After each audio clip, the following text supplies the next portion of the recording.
Okay, ఈరోజు మన leader ప్రోగ్రాంలో మన గెస్ట్ చిద్రుప్ప బీజేపీ అభ్యర్థి మరి నాయకోటి రాములు మనతో ఉన్నారు. మరి తన కాన్సెప్టు ఏంటిది, మరి తన ప్రణాళిక ఏంటిది, చిద్రుప్ప గ్రామం అభివృద్ధి చేయడానికి ఎలాంటి ప్రణాళికతోటి మరి ప్రజల ముందుకి రేపు వెళ్ళబోతున్నాడు, మరి మనతో ఉన్నాడు. మనం మాట్లాడే ప్రయత్నం చేస్తాం. అన్న నమస్తే. నమస్కారం అన్న. అన్న ఎట్లా ఉంది క్యాంపెయినింగ్ చేస్తుంటే, ప్రజలు ఎట్లా ఆశీర్వదిస్తున్నారు? ప్రజల స్పందన బాగుందన్న. చిద్రుప్ప గ్రామ ప్రజలు నన్ను వాళ్ళ హృదయాలలో పెట్టుకొని ఆశీర్వదిస్తున్నారు. ప్రతి తల్లి, ప్రతి చెల్లి, ప్రతి అన్న, ప్రతి మామ ఇట్లా ఊర్లల్లో వరుసలు పెట్టి పిలుస్తాం కాబట్టి ఆ విధంగా అందరూ బాగా రెస్పాన్స్ అవుతూ నీకు ఈసారి నీకు ఆశీర్వదిస్తాం బిడ్డ అని ఆశీర్వదిస్తాం. ఎందుకు ఇవ్వాలి రాముకి ఈసారి అవకాశం? ఎందుకు ఇవ్వాలి? గతంలో ఆశీర్వాదం ఎందుకు ఇవ్వాలి మిమ్మల్ని? గతంలో నేను కొంచెం బయట ఉన్నుంటి పిల్లల చదువుల కోసం నేను బయటకు వెళ్ళి ఉండడం వల్ల నేను ఊర్లకు ఎక్కువ సర్వీస్ ఇవ్వడం కానీ రావడం కానీ జరగలేదు. నేను ఇది చిద్రుప్ప బేగంపేట తాండా కలిపి ఉమ్మడి గ్రామ పంచాయతీ ఉన్నందువల్ల అప్పుడు నేను కూడా బయట ఉన్నుంటి గ్రామ పంచాయతీ మొన్న పోయిన ఎలక్షన్లో విడిపోయినందున ఓన్లీ చిద్రుప్ప గ్రామ పంచాయతీ ఒక గ్రామ పంచాయతీ అయినందువల్ల నేను సడన్లో వచ్చి పోటీ చేయడం జరిగింది. సడన్లో వచ్చి పోటీ చేయడం వల్ల చిన్నపిల్లలు యూత్ నేను బయట ఉండడం వల్ల ఎవరు గుర్తుపట్టలేకపోయారు నా సర్వీస్ను, నా టాలెంట్ను. ఈసారి కొంచెం పిల్లలు యూత్ అంతా అట్రాక్టివ్, పెద్ద మనుషులు అందరికీ నేను అన్ని విధాల చిన్న బాబు నుండి పెద్ద మనుషుల వరకు కూడా నేను అందరికీ అందుబాటులో ఉంటా. అందరూ ప్రేమాభిమానాలు నా మీద మెండు ఉన్నాయి. అందుకే ఈసారి నాకు ఆశీర్వదిస్తామని వాళ్ళు చెప్పారు. అంటే ఈసారి మీకు ఎందుకు ఆశీర్వాదం ఇవ్వాలి? రాములకు ఓటు ఎందుకు ఇవ్వాలి? మీకు ఏం చేసారు? ప్రజల మధ్యలో ఉండి ఇప్పటి వరకు ఏం సర్వీస్ చేసారు అని అడిగితే ఏం చెప్తారు మీరు? నేను ఒక పోలీస్ స్టేషన్ కానీ ఏది కానీ ఒక ఎక్కడన్నా నాపత వచ్చిందంటే నేను ఒక సంగారెడ్డి కంది మండలే కాకుండా తెలంగాణ వ్యాప్తంగా కూడా ఒక మా ఊరి వాళ్ళకు ఏదైనా ఆపత వచ్చినా నేను అర్ధరాత్రి అపరాత్రి అనకుండా కూడా నేను వెళ్ళిపోయినా. ఎగ్జాంపుల్ ఒక మా ఊరు అబ్బాయి యాక్సిడెంట్లో చనిపోతే మా మామ చనిపోయిండు ఆ రోజు. చావు చేసి వచ్చి కూడా ఇంట్లో 11 గంటల రాత్రి పడుకుని ఇట్లా తెలియంగానే నేను వెళ్ళాల్సి వచ్చింది. ఇట్లా తెలియంగానే ఎందుకు పోతావు, మామ సాగు ఉంటుంది, నీకు సృష్టి ఉంటుంది కదా 3 రోజులు, నువ్వు బయటకు పోవద్దన్నా కానీ పట్టించుకోలేను, ప్రజలే నాకు ముఖ్యము, నా కుడి భుజం ఇరిగిపోయిందని ఆ తపనతోటి నేను వెళ్ళిపోయినా అర్ధరాత్రి కూడా. అట్లా నేను అర్ధరాత్రి అపరాత్రి అనకుండా నేను సింగిల్గా ఎక్కడికైనా రాగల శక్తి నా దగ్గర ఉంది. వాళ్ళు నాకు అండగా ఉంటారు. నేను అనేది వాళ్ళకు అర్థమైంది. అట్లా అంటే ఇప్పుడు ఎలక్షన్ వరకు పోటీ ఓరావరి పోటీ నడుస్తూ ఉంటుంది. తర్వాత గెలిచిన తర్వాత అందరినీ ఈక్వల్గా చూసుకుంటారా, లేకపోతే మీ పార్టీ వర్గము లేకపోతే ఆ పార్టీ వర్గం అనేది చూసుకుంటారా? నేను ఎప్పుడు ఏ భేదం పెట్టుకోను. ఎందుకంటే గతంలో కూడా నేను ఓడిపోయినా కానీ నాకు ఓట్లు వేయని వాళ్ళు కూడా ఒకటే రోజు ఓట్లు వేయకుండా ఈరోజు ఓడిపోతే తెల్లారే నేను ఒక ఫంక్షన్ లాగా చేసినట్టు ఓడిపోయినాక కూడా ఆ ఫంక్షన్ కూడా నాకు ఓటు వేయని వాళ్ళు కూడా వచ్చి తినిపోయారు. వాళ్ళు కూడా డైరెక్ట్ చెప్పి నీకు ఓటు వేయలేని తింటున్నామంటే నాకు అలాంటి భేదం ఏమీ లేదని చెప్పిన. మీకు ఎట్లా మనసుకు తోస్తే అట్లా ఉంటుంది. అలాంటి భేదభావం లేదు. నేను కలిసిపోతా, ప్రజలందరినీ సమానంగా చూస్తా. నేను ఓటు ఎలక్షను దానికి కక్షపూరిత కార్యక్రమాలకు నేను ఎప్పుడు పూనుకోను. నేను సామరస్యంగా ఉండే వ్యక్తిని, సాధు వ్యక్తిని. అందరేమో గెలిచిన తర్వాత పార్టీ ఇస్తారు, లేకపోతే ఒక కార్యక్రమాలకు ఒక టూరో విజిట్. అంటే మీరు గతంలో ఓడిపోతే కూడా మీరు ఒక అన్నదాన కార్యక్రమం చేపట్టారంటే నేను ఎందుకంటే అందరూ కూడా నిరాశ చెందొద్దు, గెలిపోవటం సహజం. ఓకే, రాజకీయంలో ఉన్నప్పుడు మనం గెలిపోవటంలు ఈక్వల్గా తీసుకోవాలనే ఉద్దేశంతో ఉన్న నా ఎంబడున్న కార్యకర్తలు కానీ నా ప్రజలు కానీ అందరూ కలిసిమెలిసి ఉండాలని అందరినీ కూడా అందరినీ రమ్మని ఇన్వైట్ చేసి కూడా మనం అది కార్యక్రమం చేయడం. ఎందుకు కాంటాక్ట్ చేస్తున్నారు ఈ సంవత్సరం? మరి ఈ సంవత్సరం మీరు కాంటాక్ట్ చేయాల్సిన అవసరం ఏముంది? అంటే మా గ్రామము ఒక హైదరాబాద్కు నియర్గా ఉంది. పట్నం చెరుకు ఓఆర్ఆర్ కూడా ఓ 12 కిలోమీటర్ల దూరంలో ఉంది.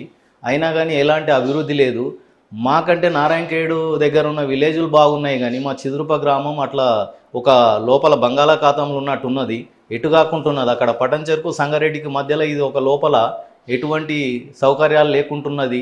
అందుకోసమే ఇది మనం దీన్ని డెవలప్ చేద్దామనే ఉద్దేశంతో అభివృద్ధి చేద్దామని చిద్రుప్ప గ్రామాన్ని. ఏముంది మీ కాన్సెప్ట్, ఏముంది మీ మేనిఫెస్టో ఏముంది? ఇది ఎందుకంటే ఇప్పుడు ఎక్కడ కనెక్టివిటీ లేదు ఇది. ఎందుకంటే మీరు అన్నట్టుగా ఇప్పుడు దీనికి ఒక మన ఓఆర్ఆర్కు దగ్గరనే, ఇక్కడ సంగారెడ్డికి దగ్గరనే అభివృద్ధి విషయంలో కుంటుపడి ఉంది. అసలు దీన్ని ఏంటిది, గత పాలకుల నిర్లక్ష్యం అనుకుంటారా? దీనికి ఏంది పరిస్థితి, వెనుకబడడానికి కారణం ఏంటిది? అంటే ఎవరు కూడా దాని గురించి పెద్దగా పట్టించుకోకుండా గ్రామంలో ఉండడం వల్ల అట్లా జరిగిందేమో గతంలో. ఇప్పుడైతే ప్రస్తుతము మనం ఏమనుకుంటున్నామంటే ఒక బస్సు సౌకర్యం ఎట్లా అంటే పటంచేరు టు సంగారెడ్డి మనకు బస్సులు తిరుగుతుంటాయి. ఓకే. వాటిని ఒక సర్వీస్ను పటంచేరు నుండి వయా ఇంద్రేశం, కంజర్ల, బేగంపేట్, చిద్రుప్ప ఆ రూట్ల మీదకే ఇస్మాయిల్గంపేట్కి సంగారెడ్డి వెళ్ళే విధంగా ఒక సర్వీస్ను తెచ్చే ప్రయత్నం నేను చేస్తా.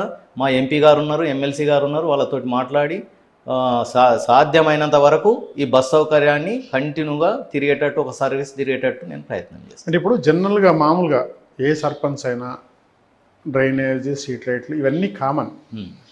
ఇంకా ఇవి కాకుండా ఒక ప్రాజెక్టు టైపు తెచ్చే ప్లాన్ ఏమైనా ఉన్నాయా మీ చిద్రుప్ప గ్రామానికి? ఒకటి, ఇక్కడ మన గ్రామంలో చిద్రుప్ప గ్రామంలో చాలా పశువులు ఉన్నాయి. పాలదంద మీద ఆధారపడ్డ వ్యక్తులు చాలా ఉన్నారు. ఆ పశువులకు ఏదన్నా ఆపద వస్తే ఒక హాస్పిటల్ కూడా ఇక్కడ లేదు. చాలా రోజుల నుండి ఆ భవనము నిర్మాణం చేసి ఇక్కడ ఒక పశువుల డాక్టర్ అరేంజ్ చేసేటట్టు శాయశక్తుల కృషి చేస్తా. సాధ్యమైనంత వరకు మా ఎంపీ సాబ్ గారితో, ఎమ్మెల్సీ సాబ్ గారితో ఇద్దరితోటి కోఆర్డినేషన్ చేసుకొని నేను పశువుల హాస్పిటల్ నిర్మించడానికి ప్రయత్నం చేస్తా. ఒక డాక్టర్ కంపల్సరీ ఇక్కడ విజిట్ చేయడానికి ప్రయత్నం చేస్తాను. బస్సు సౌకర్యం కల్పిస్తున్నారు. తర్వాత ఇంకేది చెప్తుండ్రు? పశువుల హాస్పిటల్. ఇంకేమైనా ఉన్నాయా మేనిఫెస్టోలో మీరు పెట్టుకున్నటువంటి అంశంలో? ఇక్కడ మన చిద్రుప్ప గ్రామంలో ఉన్నటువంటి ప్రజలకు చాలా ఇబ్బంది ఉంది. ఎప్పుడన్నా ఎమర్జెన్సీ వచ్చిందంటే ఇక్కడికి సౌకర్యం లేదు. ఎవరికన్నా ఏదన్నా హాస్పిటల్ పోవడానికి ఇబ్బంది అవుతున్నది, ఏదైనా ఎమర్జెన్సీ వస్తే. అటువంటికి ఏం చేస్తా అంటే ఒకవేళ నేను గెలిస్తే గ్రామ పంచాయతీలోనే ఒక అంబులెన్స్ని క్రియేట్ చేసి ఎనీ టైం 24 hours అవైలబుల్ ఉండేటట్టు చూసి ఏ హాస్పిటల్ కానీ ఇక్కడికి పోయేటట్టు ఆ సౌకర్యాన్ని చేస్తా. అంబులెన్స్ ఏర్పాటు మాత్రం అందరికీ అందుబాటులో ఉండేటట్టు చేస్తా. ఓకే. ఇప్పుడు యూత్కు సంబంధించిన అంశం ఏమి చెప్పబోతున్నారు? యూత్కు అంటే వ్యాయామశాల, క్రీడల కోసము, ఓకే, తర్వాత వాళ్ళకు లైబ్రరీ కానీ, డిజిటల్ లైబ్రరీ వచ్చింది. ఇప్పుడు ఈ మాడిఫై ఏ విధంగా ఉందో, ఈ ఆధునిక యుగంలో ఏ విధంగా ఉందో ఆ విధంగా కొంచెం వాళ్ళకు విద్యా ప్రోత్సాహానికి కానీ, యూత్కు ఏమైనా కోచింగ్లు కానీ, ఎక్కడన్నా యూత్కు మొత్తం యువకులకు వాళ్ళ ఎలిజిబిలిటీని బట్టి ప్రైవేట్ కంపెనీలలో ఏదన్నా, నాకు తెలిసిన కంపెనీలు ఉన్నాయి, అక్కడక్కడ కొన్ని కంపెనీలు ఉన్నాయి. మళ్ళీ మా ఎమ్మెల్సీ గారు ఉన్నారు, మా ఎంపీ గారు ఉన్నారు, రఘునందన్ రావు గారు ఉన్నారు, ఎమ్మెల్సీ అంజిరెడ్డి గారు ఉన్నారు. వారితోటి కూడా కోఆర్డినేషన్ చేసుకొని ఎక్కడ అవకాశం ఉంటే అక్కడ ఈ యువతకు ఉపాధి కల్పించడం, ఉద్యోగం కల్పించడం, అవసరమైతే కొన్ని ట్రాన్స్పోర్ట్ వెహికల్స్ కూడా యువతకు ఇచ్చే ప్రయత్నం చేస్తా. ఆటో తోలుకునే వాటిలకు ఆటో సౌకర్యం కూడా ఏదైనా కోఆర్డినేషన్ చేసి అవి ఏమైనా స్కీమ్లు ఉంటే ఆ స్కీమ్ల ద్వారా నేను ఇప్పించే ప్రయత్నం చేస్తా.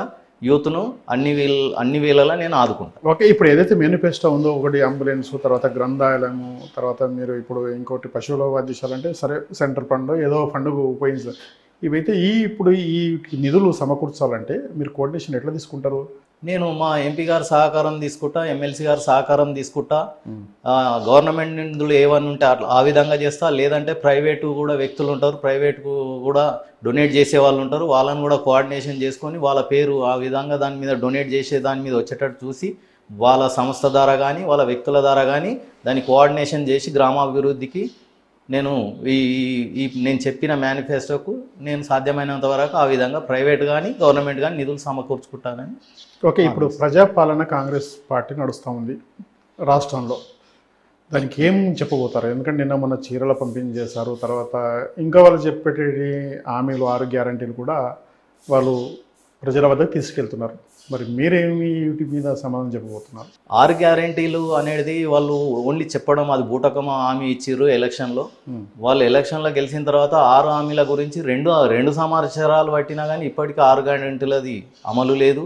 అందులో కొన్ని వాళ్ళ ఎలక్షన్ ఎప్పుడు వస్తుందో అప్పుడే వాళ్ళు ఎలక్షన్ స్టంట్ చేస్తారు. చీరలు ఇప్పుడు కరెక్ట్ గ్రామ పంచాయతీ ఎలక్షన్ కోడ్ ఇచ్చే ముంగట చీరలను పంచడం, సగం మంచి సగం రాగానే ఎలక్షన్ కోడ్ వచ్చిందని బంద్ పెట్టడం. అప్పుడు అంతకుముందు కూడా కొన్ని ఎంపీ ఎలక్షన్స్ అప్పుడు వచ్చినప్పుడు రైతు బంధు కొంతమందికి వేసి కొంతమందికి వేయకపోవడం, ఈ విధంగా అన్ని ఇబ్బందులకు. వాళ్ళది ఏ స్కీము కానీ సగం స్కీమే కానీ పూర్తి ప్రజలకు న్యాయం జరిగే స్కీమ్లు ఒక్కటి లేదు వాళ్ళది. ఓన్లీ ఎలక్షన్ స్టంట్ మాత్రమే చేస్తారని నా విశ్వాసం అది. ఇప్పుడు మీరు క్యాంపెయినింగ్ చేస్తుంటే ఇక్కడ మీరు సరే మీరు ఎందుకంటే అభ్యర్థి బీజేపీ అయినప్పటికీ తర్వాత మీకు బీఆర్ఎస్ సపోర్ట్ చేస్తున్నప్పటికీ పార్టీ విషయం కాకుండా ఇప్పుడు మీకు ప్రత్యర్థులు కాంగ్రెస్ అభ్యర్థిగా గ్రౌండ్ లెవెల్కి వెళ్తుంటే ఎట్లా ఆహ్వానిస్తున్నారు మీకు కావచ్చు, తర్వాత కాంగ్రెస్ అభ్యర్థులకు కావచ్చు, ఏం వాళ్ళు చెప్తా ఉన్నారు డోర్ టు డోర్ వెళ్తుంటే ఓటర్లు ఏమంటున్నారు? ఓటర్లు అన్ని రకాలుగా ఆలోచిస్తున్నారు.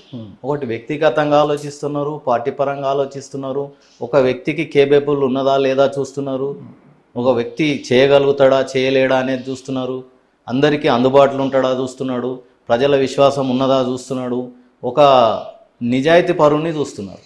నిజాయితీ పరువుని చూస్తున్నారు, ఇచ్చిన మాట కట్టుబడతాడా లేదా అనే వ్యక్తిని చూస్తున్నారు. నిజాయితీ పరుడు రాములు ఉన్నట్ట లేనట్ట? ఉన్నట్టు. నేను ఒక హామీ ఇచ్చినంటే అది 100% నెరవేరుస్తానని గ్రామస్తులకు కూడా ఉంది. అంటే ఇప్పుడు నాయకులు అనేది చాలామంది చెప్పేది అంటే నేను వైట్ ఉంటా అని చెప్తారు గెలవక ముందు, గెలిచిన తర్వాత బ్లాక్ అవుతారు చాలా సందర్భాలు. అటువంటి సిచ్యువేషన్లో ఇరుక్కోపోతారా? రాములు వైటే ఉంటారా? నేను పోయినసారి ఓడిపోయినాక కూడా నేను ప్రజాక్షేత్రంలో ఉండే ప్రజాసేవ చేసిన, ఓడిపోయిన తెల్లారి నుండి కూడా ప్రజలలో ఉన్న, మనకు అందరికి అందుబాటులో ఉన్న, ఎనీ టైం నేను సర్వీస్ చేసిన, సేవ చేస్తున్నా, ఈ ఫ్యూచర్లో కూడా సేవ చేస్తా. నేను ఈ ప్రజాక్షేత్రంలో ఉన్నా లేకున్నా గ్రామ ప్రజలకు ఎల్లకాలం నేను జీవితాంతం అందుబాటులో ఉండి సేవ చేసుకుంటా. ఓకే, ఇప్పుడు గ్రామాలలో చిన్న చిన్న గొడవలు అవుతాయి. ఈ గొడవలు అన్నీ బయటికి పోలీస్ స్టేషన్ దాకా పోకుండా మీ ఆధ్వర్యంలో పరిష్కారమయ్యే దిశగా పనిచేస్తుంటారు? అవి మ్యాక్సిమం సాధ్యమైనంత వరకు ఊర్లోనే పరిష్కారం అయ్యేటట్టు చూస్తాము. ఒకవేళ అక్కడికి పోలీస్ స్టేషన్ పోయినా అక్కడ కూడా కాంప్రమైజ్ అయ్యే విధంగానే చూస్తాం, కానీ కేసులు అయ్యే విధంగా చూడము. అందరినీ కలుపుకొని పోతాము, ఎవరికైనా సంజాంచి అర్థమయ్యేటట్టు చెప్పి మనం వాళ్ళందరి సమస్యలన్నీ పరిష్కరిస్తాం. ఇప్పుడు మామూలుగా పెన్షన్స్ అనేటివి చాలా ఉన్నాయి, పెండింగ్ దిశ పనిచేస్తుంది. రేపు మీరు గెలిస్తే ఈ పెన్షన్ల వ్యవస్థ ఎట్లా నిర్మూలిస్తారు? పెన్షన్ల వ్యవస్థ వాళ్ళు గవర్నమెంటు అనౌన్స్ చేస్తుంది, లాక్ చేస్తుంది. రాష్ట్ర ప్రభుత్వం హామీలు ఇచ్చింది కాంగ్రెస్ ప్రభుత్వం, కానీ దాన్ని అమలు చేసే దిశగా చేయదు.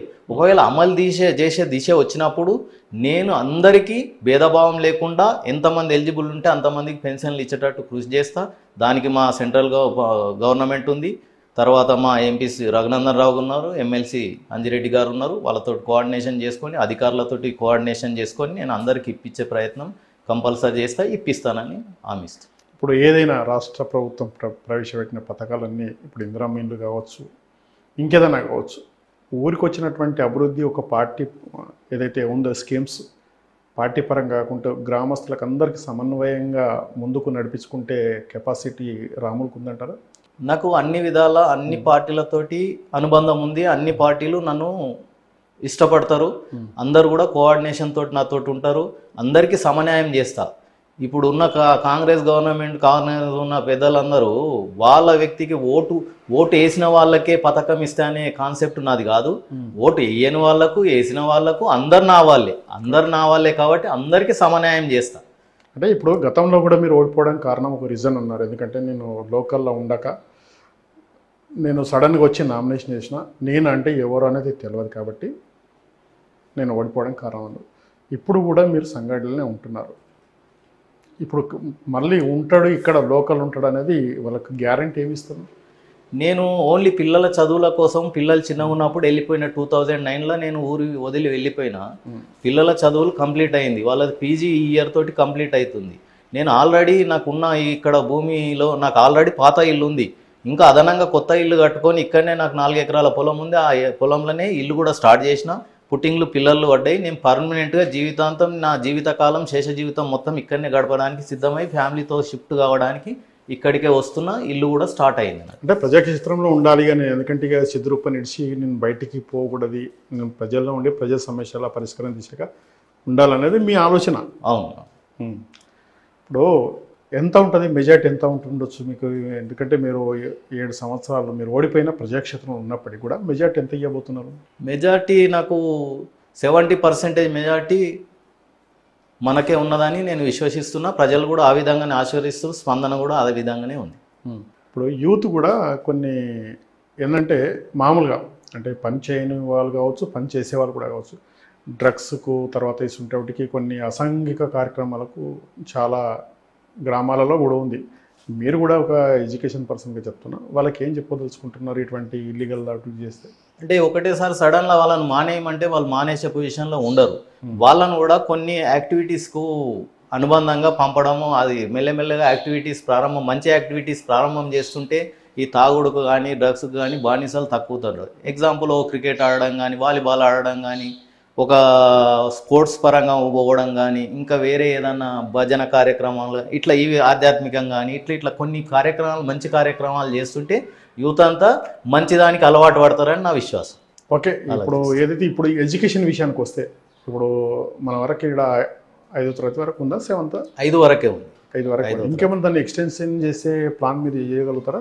చేస్తా, దాన్ని కూడా కోఆర్డినేషన్ చేసుకొని మనం ఆ ఎడ్యుకేషన్ పెంచుకోవడానికి ప్రయత్నం చేస్తాము. ఇప్పుడు ఏమైపోయిందో అంత ప్రైవేటీకరణ అయ్యి విద్యార్థులు తక్కువ సంఖ్య ఉండడం వల్ల ఇది పెరగలేకపోతుంది. ఓకే, ఫస్ట్ ఉన్న 5వ తరగతిని మంచిగా స్టాండర్డ్ ప్రైవేట్కు ధీటుగా స్టాండర్డ్గా తయారు చేసి అప్పుడు ఆ స్టాండర్డ్ను బట్టి మనం పిల్లలు పెరిగిన తర్వాత స్కూల్ పెంచే ప్రయత్నం మ్యాక్సిమం చేస్తా. ఇక్కడ హై స్కూల్ కావాల్సింది 1942 నుండి కూడా అంతే ఉంది, ఇప్పుడు 2025లో కూడా అంతే 5వ తరగతి ఉంది.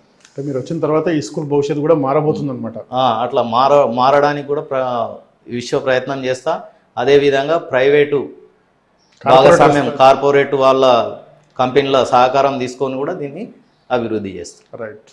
ఓకే, ఏదైతే గతంలో ఓటమికి కారణం తన స్థానికంగా నేను లేను కాబట్టి నన్ను ఓటమి పాలైనందుకు ప్రజాక్షేత్రంలో 7 సంవత్సరాలుగా ఉన్నా ఇప్పుడు ఖచ్చితంగా నాకు ప్రజలు విశ్వసిస్తున్నారు. గెలిచిన తర్వాత తన మేనిఫెస్టో ఏ విధంగా అయితే పెట్టినో అది ఖచ్చితంగా ఇంప్లిమెంటేషన్ చేస్తానని చెప్తా ఉన్నారు.